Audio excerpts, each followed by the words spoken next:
င်္ဂလာပါစိတ်အေးချမ်းစေခြင်းစိတ်ခွန်အားများရရှိစေခြင်းများကိုသွေးစစ်စင်ရရှိအောင်မျှဝေပေးထားတဲ့ဗီဒီယိုကလစ်ကလေးဖြစ်လို့အာရုံမပြတ်မဲ့တေချာလေးနားထောင်ပေးစီလိုပါတယ်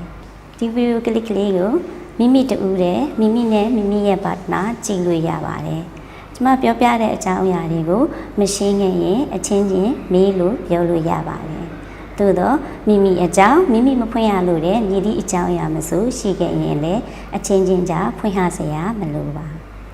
ဒါအပြင်ထပ်မံသိလို့တဲ့အချက်လက်တွေရှိပါကလည်းပေးထားတဲ့ကျန်းမာရေးလက်ကမ်းစာဆောင်လေးတွေကိုယူသွားပြီးလေ့လာလို့လည်းရတယ်လို့သက်ဆိုင်ရာကျန်းမာရေးဝန်ထမ်းတွေဒါမှမဟုတ်စိတ်ချမစင်တာကနေပြီးတော့လည်းမေးလို့ပြောလို့ရပါတယ်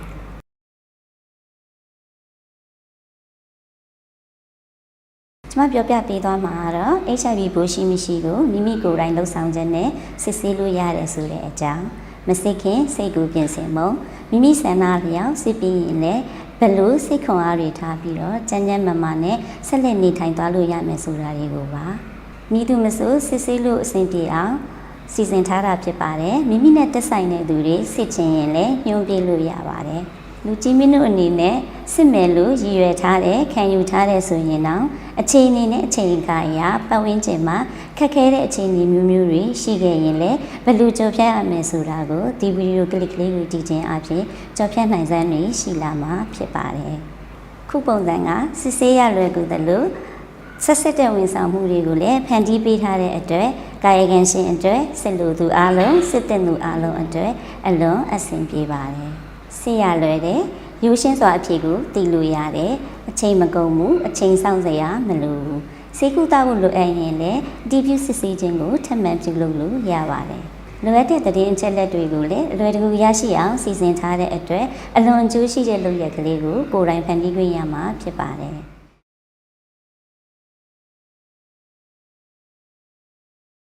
ယောဂနဲ့ပတ်သက်လို့ပူပင်သောကရောက်နေတဲ့သူတွေကြည့်ရှုနေတဲ့လူချင်းမင်းတို့တွေအားလုံးကိုအလေးထားဖို့ပြုပြီးတော့မိမိကိုယ်တိုင်ယောဂပိုးအပေါ်ယောဂအပေါ်မှာခံစားမှကြောက်တယ်လို့လူမှုဒုက္ခစိတ်ဒုက္ခတွေအတွက်ကြော်ဖြတ်နိုင်တဲ့စိတ်ခွန်အားတွေရရင်နားလည်ခွင့်ရအောင်မှန်ကန်တဲ့ဆုံးဖြတ်ချက်တွေကိုမိမိကိုယ်တိုင်ဆုံးဖြတ်နိုင်ခွင့်ရှိအောင်ကျွန်မကပြောပြပေးသွားမှာဖြစ်ပါတယ်အဓိကကတော့ကာယကံရှင်တွေအတွက်အလွန်အကျိုးများတဲ့လုပ်ရက်ကလေးဖြစ်ပါတယ်။ကျွန်မအခုပြောပြမယ့်အကြောင်းအရာကတော့သွေးစစ်ဖို့လိုအပ်တဲ့လူတော်တော်များများမှာရှိတတ်တဲ့ကြိုတင်သောကတွေဖြစ်ပါတယ်။မိမိနဲ့တိုက်ဆိုင်တဲ့သောကတွေဖြစ်နိုင်ပါတယ်။ဥပမာယောဂကုဆက်ရတဲ့အကြောင်းကိုကလူအများလက်မခံနိုင်တဲ့အပြုအမူရှိသူတွေလို့တန်တရားရှိနေကြပြီးလူတွေအထင်သေးမှဆိုကြတယ်။ပြစ်ပယ်ပြစ်တင်မှဆိုပြီးလူများသိမှဝေဖန်မှကိုစိုးရင်ကြတယ်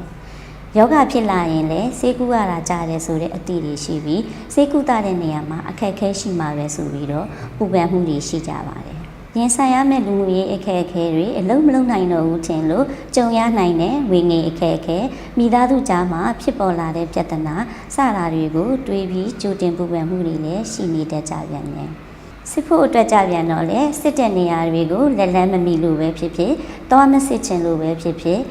ရင်ဆိုင်ရမယ့်လူမှုရေးအခက်အခဲတွေကိုတွေးပြီးတော့သွားမစစ်ဖြစ်ကြတာများပါတယ်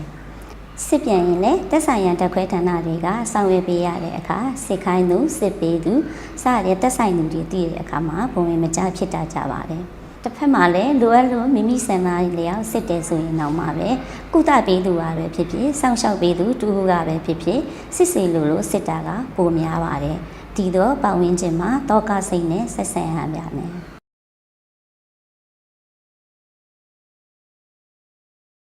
ကျွန်မပြောပြမယ့်အကြောင်းအရာတွေကတိုက်ဆိုင်နေရင်ဖြစ်လာနိုင်ရင်အဲ့ဒီတိုင်းလိုက်ပါမစီမျောပဲစိတ်ကိုတည်ငြိမ်အောင်ထားပါပြီးရင်ကျွန်မပြောပြတဲ့အပေါ်မှာတေချာဂရုတစိုက်နားထောင်ပြီးအာမန်တစ်တွေမွေးရအောင်ပါ HIV ပိုးရှိမရှိကိုကိုယ်တိုင်သွေးပေါက်စစ်ဆေးခြင်းနဲ့စစ်ဆေးလိုက်ခြင်းအပြင်ပိုးမရှိခဲ့ရင်မိမိကိုနောက်ထပ်မကူအောင်နေလို့ရတယ်ဆိုတဲ့အသည့်ကိုမွေးပါမိမိဒါမကမိမိပတ်ဝန်းကျင်အတွက်ပါစိတ်ချမ်းသာပါလိမ့်မယ်ဖောက်စစ်လိုက်လို့ပိုးရှိခဲ့ရင်လည်းတမန်လူသဘောထားပါမိမိကျန်းမာရေးကိုမိမိကိုယ်တိုင်စောင့်ရှောက်ရင်စိတ်ကုသမှုခံယူရင်အသက်ရှင်ရှင်နေလို့ရတယ်ဆိုတဲ့အတိတ်ကိုမွေးပြီးစိတ်ကိုတည်တည်ငြိမ်ငြိမ်ထားပါစိတ်အေးအောင်နေပါစောစောတီးစောစောကူရင်နောက်ဆက်တွဲယောဂဝေဒနာတွေနဲ့ဝေးလို့စိတ်ပင်ပန်းမှုတွေလည်းမရဘူးလို့အေဂျင့်တည်ငြိမ်စွာလက်ခံလို့ရပါတယ် လူမှုရေးခက်ခဲတွေကိုလည်းကိုယ်တိုင်ဖြေရှင်းလို့ရပါတယ်လိုအပ်ရင်ကျွမ်းကျင်သူတွေနဲ့တဦးချင်းအများမသိအောင်ဆွေးနွေးအဖြေရှာလို့ရတဲ့အတွက်ပူပင်ကြောင်းကြစရာမလိုဘူးလို့တည်ထားပေးပါဆက်သွယ်နိုင်တဲ့သူတွေကိုဆက်သွယ်နိုင်တဲ့ပုံစံနဲ့ဆက်သွယ်မယ်ဆိုတဲ့စိတ်ကိုအရင်တည်ဆောက်ရမှာဖြစ်ပါတယ်စိတ်မှာခွန်အားတွေရှိလာပြီဆိုရင်တွေးခေါ်အားတွေတက်လာမယ်ဆုံးဖြတ်နိုင်တဲ့နေရှိလာမယ်နားလည်ရလွယ်လာမယ်ကြောက်ဖြတ်နိုင်တဲ့ခွန်အားတွေရှိလာပါမယ်ဒါကြောင့်သွေးမစစ်ခင်မှာစစ်နေတော့မှစစ်ပြီးပိုးရှိသည်ဖြစ်စေမရှိသည်ဖြစ်စေ HIV ပိုးရှိမရှိကိုမိမိကိုယ်တိုင်သွေးဖောက်စစ်ဆေးရင်မြည်သူများသိစရာမလိုပဲစိတ်ကိုအေးချမ်းတည်ငြိမ်စွာဘဝကိုရှောင်လန်းလို့ရတယ်ဆိုတဲ့အသည့်ကိုမွေးပြီးသွေးဖောက်စစ်ဆေးပါဒီစစ်ဆေးမှုကသွေးပြင်ချက်ချင်းရတဲ့အတွက်တခြားစစ်ဆေးမှုတွေလို့စစ်နေတဲ့အချိန်တော်တွင်မှာစောင့်နေစရာမလိုတဲ့အတွက်ကြောင့်မလို့စိတ်ပင်ပန်းသောကကိုတနည်းတစ်ပုံရှော့ချပေးနိုင်ပါတယ်ကိုယ်တိုင်စီမံစစ်ဆေးလို့ရတဲ့အတွက်မိမိအကြောင်းကိုသိနိုင်သူတွေဝေဖန်နိုင်သူတွေနဲ့လို့ပူပင်သောကကိုတနည်းတစ်ပုံရှော့ချစေနိုင်ပါတယ်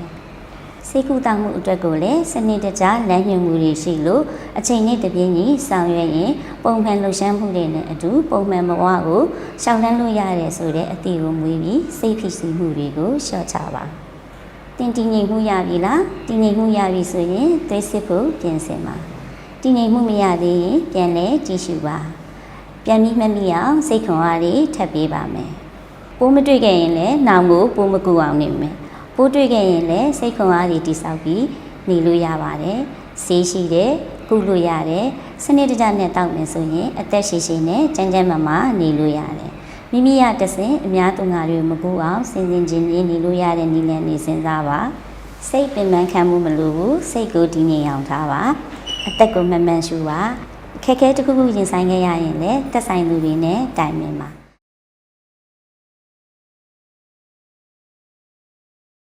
အစင်သင့်မဖြစ်သေးဘူးလားပြန်လဲအချိန်ယူပါဘယ်အရာတွေကတင့်ကိုခက်ခဲနေပါသလဲတင့်အနေနဲ့ဖြည့်ရှင်းလို့မရဘူးဆိုရင်သက်ဆိုင်ရာကျမရေးဝန်ထမ်းတွေကိုတွားရောက်တိုင်ပင်လို့ရတယ်လို့စိတ်ချပေးရဲ့ messenger ကနေတဆင့်နဲ့တိုင်ပင်လို့ရပါတယ်တိုင်ပင်လို့ရတဲ့အကျိုးကျေးဇူးကတော့တင်ကိုယ်တိုင်တင့်အခက်ခဲကိုနားလည်သဘောပေါက်လာပါလိမ့်မယ်ခံယူချက်တွေမှနေရင်မှန်ကန်တဲ့ပုံစံကိုတင်ကိုယ်တိုင်လက်ခံကျင့်သုံးလာပါလိမ့်မယ်